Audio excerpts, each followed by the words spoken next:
আসসালামু আলাইকুম guys, welcome back to my channel. আমি সাবিনা। কেমন আছো তোমরা সবাই? আশা করছি সবাই ভালো আছো, সুস্থ আছো। আলহামদুলিল্লাহ, আমরা অনেক সবাই ভালো আছি।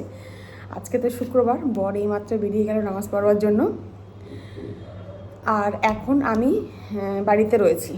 একটু কাজবাজ সেরেছি, মানে কিছু কাচাকুচি করেছি, তারপরে রান্না চাপিয়েছি। রান্নার মাঝে একটু ব্রেক নিয়ে ভাবলাম যে চলো এবার ব্লগটা স্টার্ট করা যায়। কারণ সকাল থেকে না ব্লগটা স্টার্ট না করলে আমি দেখেছি যে দিনের বেলার দিক থেকে আর ইচ্ছা করে না। তো সেই জন্য ভিডিওটা স্টার্ট করলাম। আই হোপ ভালো লাগবে। ভালো লাগলে অবশ্যই লাইক করো, কমেন্ট করো, চ্যানেল সাবস্ক্রাইব করে পাশে থেকো।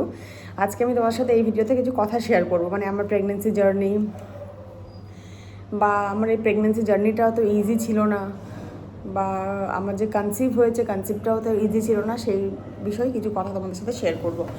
আমি একটা জিনিস বুঝি না, সোশ্যাল মিডিয়া মানেই যে পুরো সব খুলে বলো, সব কিছু ওপেনলি দেখাও, এটা কিন্তু নয়। সোশ্যাল মিডিয়া অনেক কিছু সিক্রেট রাখতে হয়, আবার অনেক কিছু সময় বুঝে সব কিছুটা শেয়ার করতে হয়, আমি যেটা বুঝি। কারণ দেখুন, আমার শুরু থেকে যে প্রেগনেন্সি জার্নিটা ছিল সেটা কিন্তু খুব ট্রিপিক্যাল ছিল, খুব কিন্তু ইজি ছিল না। এক তো আমার কনসিভের টাইমটাতে খুব প্রবলেম হয়েছিল, মানে কনসিভ হচ্ছিল না, সেটা একটা খুব বড় একটা ম্যাটার ছিল। যাই হোক, তো উপরওয়ালার ইচ্ছাতে আমার কনসিভ সাকসেসফুল হয়। আর সেই জন্যই কিন্তু আমি শুরু থেকে তোমার সাথে ভিডিও শেয়ার করছি। আমি কিন্তু কোনো ভিডিওতে তোমরা দেখবে না ডিটেলসে যে কোন মান্থে আমার কনসিভ হয়েছে বা কত মান্থ আমার চলছে। আমি রেগুলার ব্লগ শেয়ার করেছি, রুটিন শেয়ার করেছি, মানে আমি যে প্রেগনেন্সি জার্নিতে যেগুলো খাই বা যেরকম চলি বা যেরকমভাবে চলাফেরা করি, যেগুলো আমি সেগুলো কিন্তু তোমার সাথে ভিডিওতে শেয়ার করেছি। কিন্তু কোনো ভিডিওতে আমি কিন্তু আমার কনসিভের মান্থ বলিনি, কোনো ভিডিওতে কিন্তু আমি কত মান্থ চলছে সেটা ক্লিয়ার করিনি, বা আমার বেবি শাওয়ার কবে সেটাও কিন্তু তোমাদের সাথে আমি শেয়ার করিনি। অবভিয়াসলি করব, কিন্তু সব কিছু সময় বুঝে, পরিস্থিতি বুঝে আমি শেয়ার করব। সোশ্যাল মিডিয়ায় মানে আমি ভিডিও করছি মানে এই নয় যে আমি খুলে একেবারে নাচতে আরম্ভ করে দেবো, এটা মানে একদমই নয়। এক তো আমার হাজব্যান্ডের খুবই একটা প্রবলেম যে তোমার এই কথাগুলো তো ভিডিওতে, সোশ্যাল মিডিয়াতে আনাই উচিত নয়। আর সবাইকে দেখি, মানে আমি বিশ্বাস করো বাইরে বেরোলে যতটা চেষ্টা করি নিজেকে প্রোটেক্ট করা, মানে যেরকম বেবি বাম যাতে ভালো করে বোঝা না যায়, বেবি বাম ভালো করে যাতে দেখা না যায়, যাতে এক নজরে লোকে আমার পেটের দিকে না দেখে। মানে আমি বিশ্বাস করো এটা খুব মেনে চলি, মানুষের নজরটাকে আমি খুব বিশ্বাস করি। কোনো কিছু হওয়ার আগে মানুষের নজরে এতটাও চলা উচিত নয় কি তার আগে সেটা কিছু খারাপ হোক বা কারোর নজর লেগে যাক। আমি কিন্তু এগুলো একদমই চাইবো না। কাউকে মানে কাউকে আমি দেখছি পুরো এমন একটা ড্রেস পরে বাইরে বেরোচ্ছে যে পুরো একদম পুরো পেট একদম বেবি বাম পুরো নিট অ্যান্ড ক্লিন দেখা যাচ্ছে, পুরো শরীরটা তার নিট অ্যান্ড ক্লিন দেখা যাচ্ছে। আরে ভাই, প্রেগনেন্ট আছো তার মানে এটাই থরি না যে তুমি পুরো একদম ওপেনলি খুলে তুমি দেখাবে লোককে। আর লোক যখন তোমাদেরকে ভিডিওতে সে কমেন্ট করছো, তোমরা আবার তার উপরে কমেন্ট করছো, তোমরা আবার তার উপরে তাকে নিয়ে ব্যঙ্গ করে ভিডিও বানাচ্ছ। কিন্তু এটা দেখো যে লোক কেন কমেন্ট করছে বা কেন বলছে। যদি ভিডিওটা তোমাদের কাছে গিয়ে পৌঁছায়, তোমরা অবশ্যই কমেন্ট সেকশানে আমাকে জানাবে যে আমি কার বিষয়ে কথা বলছি। আমি এখানে চ্যানেলের নাম নেব না, সেটা একটা যথেষ্ট বড় চ্যানেল, আমি নাম নেব না। আমি জাস্ট ভিডিওটা দেখলাম, দেখার পরে আমার মনে হয়েছে যে এতটা শো অফ করার কী আছে, আমি এটা কিছুতেই বুঝে উঠতে পারি না যে এতটাও শো অফ করাটা ঠিক নয়। তো তো আমি আমার দিক থেকে বলবো যে এতটাও ওপেনলি হয়ে চলা বা এতটাও ওপেনলি হয়ে দেখানো উচিত নয়। আমি মানে আমার কনসিভের পরে যখন ওই 3-4 মান্থ থাকে, তখন আমি আমার একটা আলট্রাসোনার, মানে ওই যে অ্যানিম্যাল যে স্ক্যানটা দেয়, তো ওই স্ক্যানের একটা ফটো দিয়ে একটা ভিডিও পোস্ট করেছিলাম। আমার মা এত রেগে গেছিলো আমার ওপরে যে একদম কোনো ফটো কোনো সোশ্যাল মিডিয়াতে একদম পোস্ট করবি না, যা করছিস কর, কোনো ফটো ভিডিও এখন নয়, বাচ্চা হয়ে যাক, সুস্থভাবে বাচ্চাকে বাড়িতে নিয়ে আয়, তারপরে সবাইকে বলবি, সবাইকে দেখাবি, কিন্তু তার আগে নয়।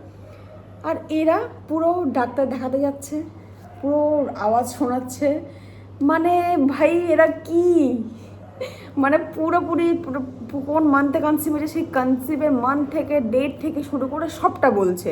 শুধু আমি এগুলো পারি না, বিশ্বাস করো।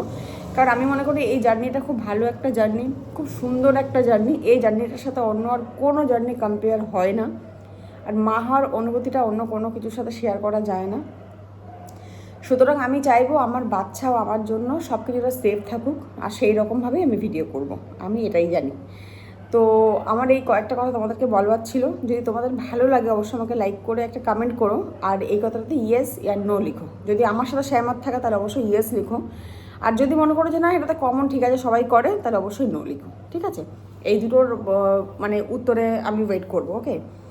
আর যারা আমার নতুন ভিডিও দেখছো তাদেরকে একটাই রিকোয়েস্ট, তারা ভিডিওতে এসে প্লিজ এই কথাটা বলো না যে আমি নতুন, আমাকে সাপোর্ট করো, আমি এই একটা লাইক করে ভিডিওটা পুরো দেখলাম, তারপরে সাবস্ক্রাইব করলাম, তুমিও ব্যাক দিও, এগুলো প্লিজ কেউ করো না, ঠিক আছে? নতুন চ্যানেলের জন্য এগুলো ভীষণ ক্ষতিকারক, করো না। আমি তো সবাইকে একটাই কথা বলবো, ঠিক আছে? তো এই কিছু কথা বলার ছিল যেটা তোমার সাথে বললাম, মানে মেনলি প্রেগনেন্সি জার্নিটা নিয়েই বললাম। তো হ্যাঁ, আমার সামনেই বেবি শাওয়ার রয়েছে, আর বেবি শাওয়ারের কোন মান্থে বেবি শাওয়ার হয় সেটা তোমরা সবাই জানো, দুটো মান্থেই হয়, এক হচ্ছে 7 মান্থ, এক হচ্ছে 9 মান্থ।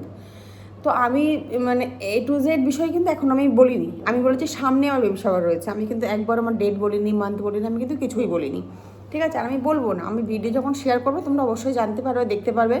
আর এই নয় যে আমি ভিডিওটা শেয়ার করছি মানে সেটাকে ইনস্ট্যান্টলি একটা ভিডিও যে আজকে শ্যুট করেছি কালকে ভিডিওটা পোস্ট করছি সেটা নয়। বেশিরভাগ ভিডিও আমার যেগুলো প্রেগনেন্সি জার্নি চলাকালীন যে ভিডিওগুলো পোস্ট করা, সেগুলো অনেকটা দিন গ্যাপ নিয়ে ভিডিও পোস্ট করা, আমি রেগুলার বেসিসে ভিডিও পোস্ট করতে পারি না।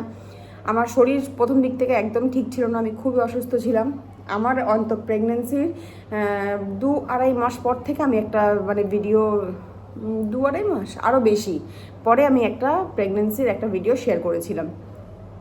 আমি কিন্তু শুরুর মান থেকে শেয়ার করি, অনেকে টেস্ট কার্ড দিয়ে আজকে টেস্ট করছে, কালকে ভিডিও পোস্ট করছে, এগুলো করা উচিত নয়। এতে অনেকের নজর লেগে যায়, অনেক রকম ক্ষতি হয়। আমি বলবো তোমরা করো না, তোমরা একটা মা হওয়ার জার্নিতে রয়েছো, নিজেকে আর বাচ্চাকে সেভ রাখার চেষ্টা করো, বাচ্চাকে সেভ রাখার চেষ্টা করো। কারণ কি সব মানুষের নজর সমান নয়। হয়তো তুমি ভাবছো যে আমি একটা ভিডিওতে করে দুটো ভিউজ পাবো, হ্যাঁ তুমি হয়তো ভিউজ পেয়ে যাবে, কিন্তু কোন মানুষের মনে কী আছে তুমি কিন্তু সেটা জানতে পারবে না। তো মানুষের নজরটাকে অবশ্যই বিশ্বাস করা উচিত, বিশেষ করে বাচ্চার বিষয়, আমি এটা মনে করি। তো কয়েকটা কথা তোমাদের সাথে শেয়ার করলাম, জানি না তোমাদের কেমন লাগলো, ভালো লাগলো, খারাপ লাগলো। যদি লাগে সেটা আমাকে কমেন্টে আগেই বলেছি, আমাকে জানিও। তো চলো ভিডিওটা শেষ করছি, ছোট্ট একটা ভিডিও ছিল, কয়েকটা ভিডিও তোমার সাথে বলার জন্য মেনলি এখন ভিডিওটা শ্যুট করা। এখন বাজে ঘড়িতে প্রায় ওই 2-2:30, সরি 1-1:30 মতন বাজে, নামাজের টাইম মানে বড় নামাজ পড়তে বেরালো, তারপরে আর কি ভিডিওটা আমি করতে বসেছি। তো চলো ভিডিওটা এন্ড করছি, ঠিক আছে? টাটা, আল্লাহ হাফিজ।